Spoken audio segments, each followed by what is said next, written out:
नमस्कार, छ प्रश्नमा स्वागत छ। म प्रदीप राजदाहाल। दर्शकहरू, राष्ट्रिय जनता पार्टी नेपाल मुलुकको चौथो दलको रूपमा चिनिन्छ, तर ऊ संसदमा दलको भूमिका खोजिरहेको जस्तो पनि देखिन्छ। खासमा सरकारलाई दिएको समर्थन फिर्ता लिएपछि यति बेला राजपा संसदमा आफूलाई प्रस्तुत गर्न खोजिरहेको भान हुन्छ। कहिले संविधान संशोधन त कहिले लाल आयोगका प्रतिवेदनले सरकारलाई झकझक्याउने काम गरिरहेका छन् राजपाका नेताहरूले। यसैबीच मधेसलाई बजेट पुगेन भन्ने धारणाका साथ राजपा संसदमा सरकारको ध्यानाकर्षण गराइरहेको छ। तर पनि किन सरकार राजपाको मागलाई ध्यान दिँदैन? किन राजपा बेमौसमी मुद्दा उठाइरहन्छ? कि राजपा मधेसमा र केन्द्रमा पनि कमजोर बन्दै गएको हो? यिनै र यस्तै प्रश्नका उत्तर खोज्ने क्रममा आज हामीसँग हुनुहुन्छ मधेस मामिलाका जानकार डाक्टर राजेश अहिराज। स्वागत छ यहाँलाई। धन्यवाद। नमस्कार। सन्चै हुनुहुन्छ? ठिकै छु। अलिकति आज राजपाको विषय कुरा गरौँ। मधेसमा राजपा, केन्द्रमा उसको अहिले पछिल्लो समयको भूमिका, उसले पछिल्लो समय संसदमा उठाउँदै गएका केही मूलभूत विषय जस्तै संविधान संशोधनका मुद्दा होस् अथवा लाल आयोगका प्रतिवेदन, सरकार सुनिरहेको छैन। राजपा भनिरहेको छ हरेक दिन संसदको बैठकको पहिलो सुरु भए लगत्तै उसले समय लिएर प्रतिवेदन सार्वजनिक गर्नुहोस्, संविधान संशोधनको कुरा उठाइरहेको छ, तर सरकार सुनिरहेको छैन। यो राजपा कमजोर हुनुको असर हो या सरकारले यसलाई त्यति मजाले आफूले ध्यान नदिएको? हेर्नुहोस्, राजपा डिमान्ड बेस्ड पार्टी हो, ड्युटी बेस्ड पार्टी होइन। हरेक कुरामा विरोध गर्ने, हरेक कुरामा माग अगाडि सार्ने र त्यो विरोध र मागभन्दा पहिला आफ्नो जुन दायित्व निर्वाह गर्नुपर्थ्यो, आफ्नो जुन भूमिका निर्वाह गर्नुपर्थ्यो त्यो नगर्ने। जस्तै यो बजेटमा मधेसका लागि के चाहिन्छ भनेर राजपाले बजेट बन्ने क्रममा पार्टीमा कार्यकर्ताहरूसँग, मधेसका बुद्धिजीवीहरूसँग, मधेसका अरू पक्षसँग, मधेसमा रहेका गैर मधेसीहरूसँग छलफल गरेर कि बजेटमा के राख्ने, कसरी राख्ने भन्ने छलफल गरेर त्यो डकुमेन्टहरू नेपाल सरकारलाई कि यो नेपाल सरकारको बजेट हो भन्ने क्रममा छ, यसमा हाम्रो यो माग राखिदिनुहोस् है भनेर भूमिका निर्वाह गरेको भए त्यसपछि आएका बजेटमा आफ्नो चित्त दुखाएका विषय राख्न पाउँथ्यो। तर बजेट निर्माण भइराख्दा कुनै भूमिका निर्वाह नगर्ने, बजेट निर्माण भइसकेपछि त्यसको विरोध गर्ने। अनि त परिपाटी पनि जस्तै देखियो नि हेर्दाखेरि त। राजपा भनेको अरू दलले नगरेको, अरू दलले फरक व्यवहार गरेका कारणले राम्रो गर्छौँ भनेर खोलेको दल हो। परिपाटीलाई नै विश्वास गर्ने हो भने पुराना दलहरू त छँदै थिए त। राजपा अथवा उपेन्द्र यादवजीको पार्टी वैकल्पिक शक्ति किन मान्ने? यदि अरू जस्तै गर्ने हो भने किन मान्ने? एउटा कुरा त्यो हो। दोस्रो कुरो के हो भने राजपाका तीनटा कुरा प्रष्ट छैन। एउटा धार प्रष्ट छैन, अर्को धारणा प्रष्ट छैन र तेस्रो धरातल प्रष्ट छैन। यो तीनटा कुरा प्रष्ट नभएको र राजपामा जम्मा 6 जना व्यक्तिको मात्रै भविष्य सुरक्षित रहेको, त्यो भनेको अध्यक्षहरूको, त्यो बाहेक 7 जना व्यक्तिको आवश्यकता नरहेको कुरा उसैको विधानले बताउँछ। मैले यहाँलाई के मात्र इङ्गित गर्न खोजेँ भने राजपा मधेसका लागि काम गर्न छोडेको धेरै भइसक्यो। खैर, तर उसले आफूलाई चाहिँ म पनि मधेसकै दल हो भनेर देखाउन प्रयास गरिरहेको छ, अझै पनि देख्न सकिन्छ। जस्तै तपाईँले भन्नुभयो उसले बजेटमा आफ्नो पहिलो कुरा त उसले आफूले भूमिका निर्वाह गर्न सकेन र अहिले उसले त्यहाँ उसले भाग खोजिरहेको छ। अर्थात् समस्या राजपाभित्र नै रहेको कारणले गर्दाखेरि ऊ अहिले मधेसबाट पनि कमजोर, सरकारबाट पनि कमजोर, सरकारपट्टिबाट हेर्ने दृष्टिकोणबाट पनि ऊ कमजोर रहिरहेको भन्ने विश्लेषण गर्न सक्छौँ। अहिले नै उसको हेरौँ न, यो लोकसेवाको विज्ञापनको जुन खालको विरोध भइराखेको छ।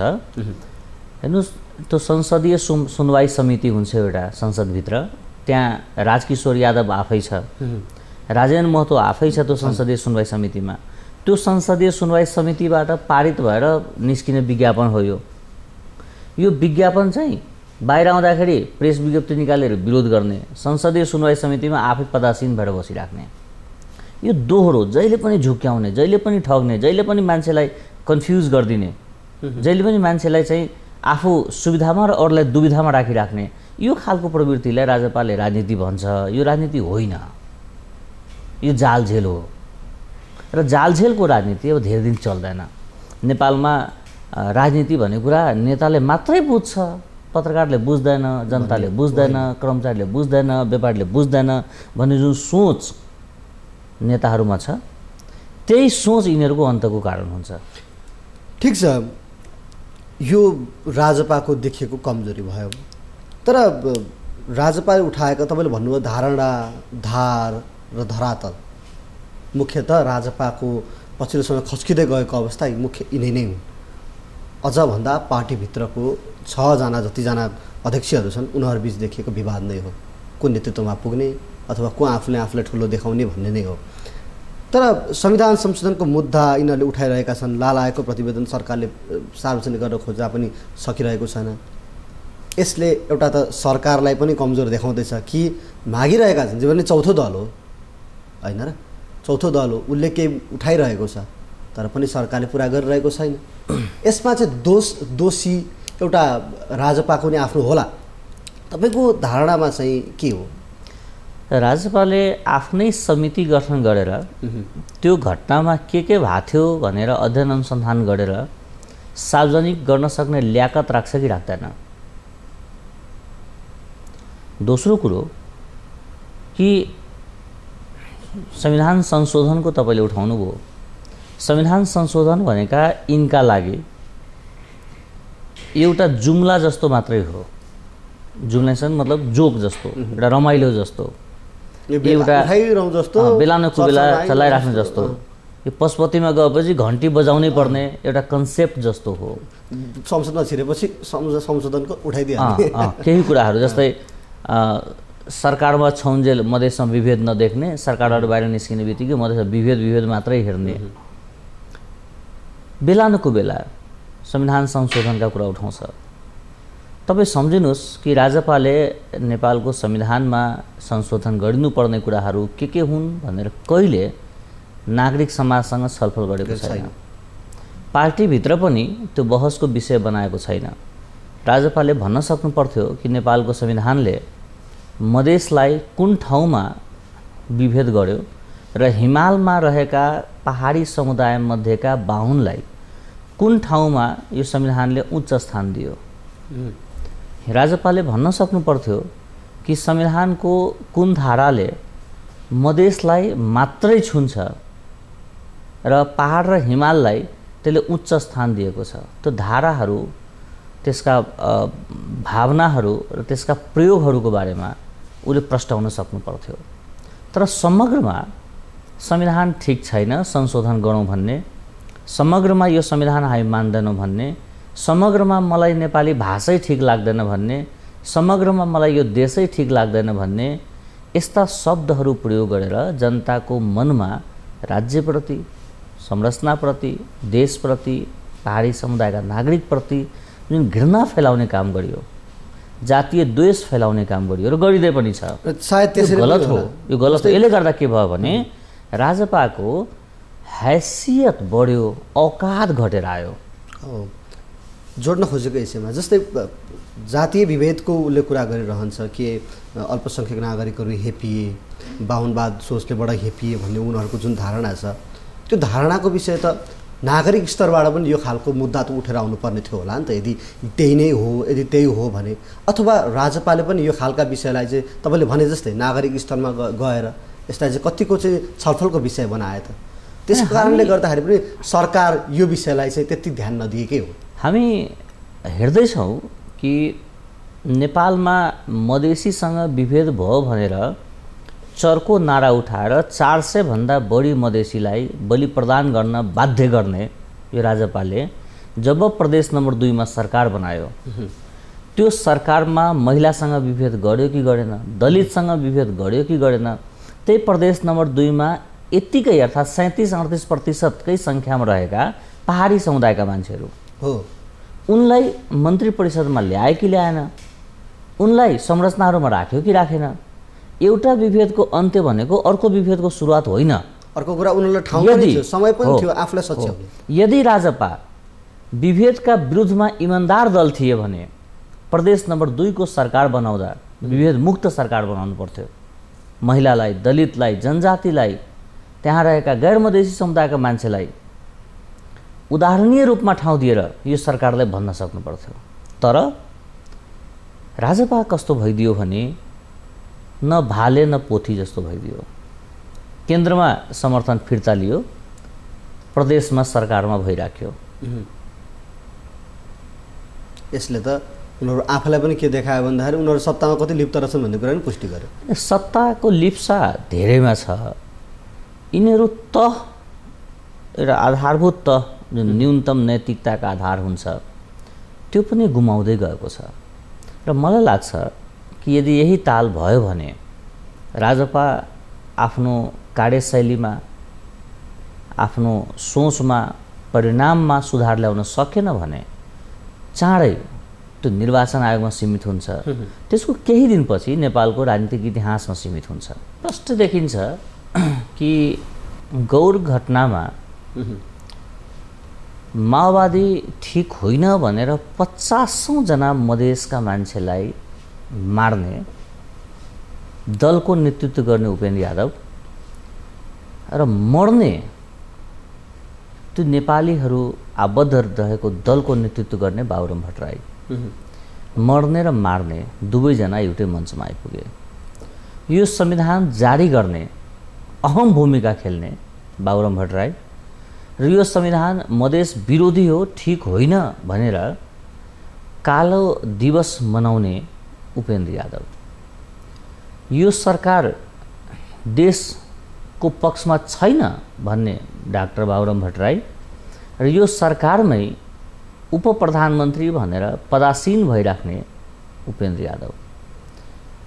माओवादीले मधेसलाई न्याय गर्दैन भनेर पटक पटक माओवादीका विरुद्धमा अभिव्यक्ति दिने उपेन्द्र यादव र माओवादीमा कालो इतिहास बोकेको अर्थात् रगतै रगतको इतिहास बोकेको बाबुराम भट्टराई। उहाँहरू बिचको सैद्धान्तिक पक्ष, उहाँहरूको बिचको राजनीतिक पक्ष, उहाँहरू बिचको नैतिक पक्ष, उहाँहरूको बिचको धेरै पक्षहरू व्याख्या गर्नुहुन्छ भने कहीँ कतै कुनै खालको मिलन बिन्दु म भेट्दिनँ। सायद त्यही भएर पनि होला अहिलेको यो एकतामाथि अझै पनि संशय छ। अब आउनुहोस् है, समाजवादी दल हामी खोल्दैछौँ भन्नेहरू नेपाल सरकारको सवारी साधन चढेर कार्यक्रममा जाने र मञ्चमा नेपाली सेना, नेपाल सशस्त्र प्रहरी र नेपाल प्रहरीलाई मञ्चमै राखेर समाजवादी दलको घोषणा गर्ने। त्यसपछि आजको मितिसम्म कुन मन्त्रीको हैसियतमा आफू बसिया छ त्यो मन्त्रालयप्रति इमान्दार नहुने, त्यो मन्त्रालयलाई राम्रो बनाउने, त्यसका लागि नीतिमाथि छलफल गर्ने, त्यसमाथि अझ अध्ययन अनुसन्धान गर्ने समय खर्चिनुभन्दा अधिकांश समय सरकारको साधन स्रोतको प्रयोग गरेर आफ्नो दल निर्माण गर्ने पात्रले कस्तो खालको समाजवादी दल बनाउँदैछ। हाम्रो दल समाजवादी हो भन्नेहरू प्रदेश नम्बर 2 मा तकरिबन आफ्नो शारीरिक उचाइभन्दा हजारौं फिट माथिसम्म भ्रष्टाचारको दलदलमा मुछिएको छ। आजको मितिकै म कुरा गर्दैछु, केन्द्रमा समाजवादी बनाउने दलहरू, उनैका प्रदेशका साथीहरू, सांसदहरू जुन सरकार चलाइराखेका छन्, ती सरकारमा आज पनि विभेद छ, आज पनि रङ्गभेद छ, आज पनि भ्रष्टाचार छ, आज पनि अनैतिकता छ, आज पनि देशको विपक्षमा आइराख्ने अभिव्यक्तिहरू छ। यो कस्तो खालको समाजवाद हो? यदि समाजवाद हो भने घोषणा भएकै मितिबाट समाजवादको परिभाषासँग मिल्ने गरी उहाँहरूको चरित्र देखिनु पर्थ्यो।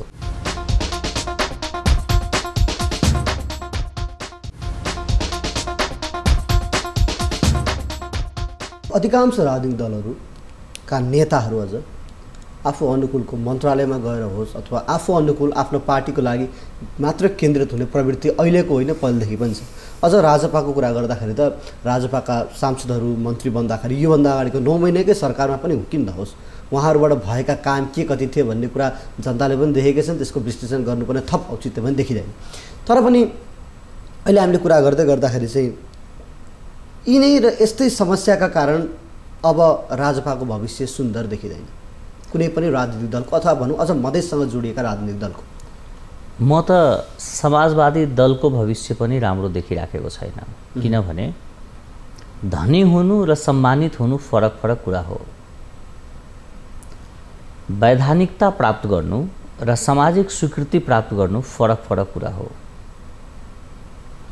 उचाइ बढ्नु र गुरुत्व बढ्नु फरक फरक कुरा हो।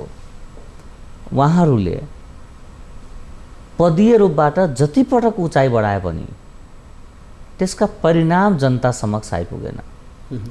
जनतालाई भाषण चाहिएको छैन, जनतालाई सैद्धान्तिक दस्तावेजहरू चाहिएको छैन, जनतालाई विश्वभरि भइराख्ने उपद्रवको नेपालमा शाखा कार्यालय खोल्नुपर्छ भन्ने भनाइ होइन। नयाँपन, विकास। जनताले खोजेको भनेको आत्मसम्मान हो।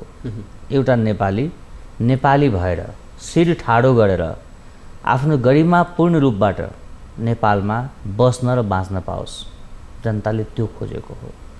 जनताले आफ्नो श्रममा आधारित व्यवस्था र आफ्ना प्रबन्धमा आधारित जीवन शान्तिपूर्ण रूपबाट बिताउन खोजेको हो। त्यही भएर जुन नेताले नेपालमा तिमी दलित हौ, तिमी जनजाति हौ, तिमी महिला हौ, तिमी मधेसी हौ, तिमीहरू बाहुनबाट टाढा हुनुपर्छ, ब्राह्मणवादको विरोध गर्नुपर्छ भन्दै केन्द्रमा त्यही ब्राह्मण मन्त्रीसँग, त्यही ब्राह्मण प्रधानमन्त्रीसँग, त्यही ब्राह्मण पदाधिकारीसँग बेलुका खाजा खाने र मिलोमतो गरेर आफ्नो जीविका उपार्जनका लागि थप प्रबन्ध गर्ने पात्रहरू छ, तबसम्म समाजमा द्वन्द्व रहिरहन्छ।